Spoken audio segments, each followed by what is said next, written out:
I recently got an email from my dear friend Mike Cohn. You know, I love receiving these emails, so let's review it real quick.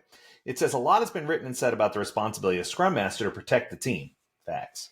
Examples of protecting the team typically involve running interference with well meaning but overzealous product owners, stakeholders, and managers.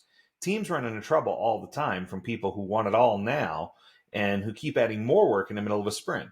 Scrum Masters keep all that noise away so that the team can focus on delivery. Hard stop. Okay. So I love where this is going. I think that one of the things that catches me off guard, though, is that in many instances, the team can't avoid the interruption. And let me explain what I mean by that, Mike. I've just seen stakeholders who are so overzealous that they'll go straight to team members. I've seen people from the outside of the org go straight to team members. I've seen people report problems that aren't even really problems just to get team members' attention, to get their focus. So the question becomes, can we overcome that part of the problem? Because that is the weird part of it, right? That's the awkward part. So I think the team needs to find a way to push back. Let's see where you take it. Let's see where you take it. But if you're only focused on problems coming from squeaky wheels, you're missing one of the biggest dangers out there, and that's complacency. Also true. Agile is about continually getting better. I don't care how good a team is today. If they aren't better a year from now, they're not agile. I'm going to say that line again. I don't care how good a team is today. If they're not better in 1 year from now, they're not agile. Complacency can creep in when a team sees some initial improvement from adopting an agile approach. Then team members notice how they improved and say, yeah, we did it. We improved. We're agile. We're good. And then they stop. There's almost always room for some type of further improvement. Some teams become complacent about the process and stop looking for better ways to deliver more value each iteration. Still, some other teams become complacent in seeking out new engineering practices that can make the team even better overall. Protect your team from complacency by setting high expectations and encouraging the team to set higher expectations of their own performance.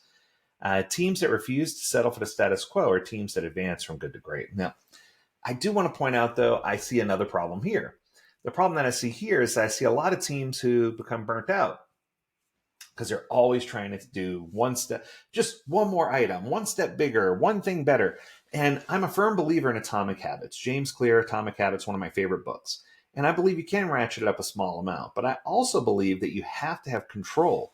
And I think that some of this sounds like a little bit of lack of control.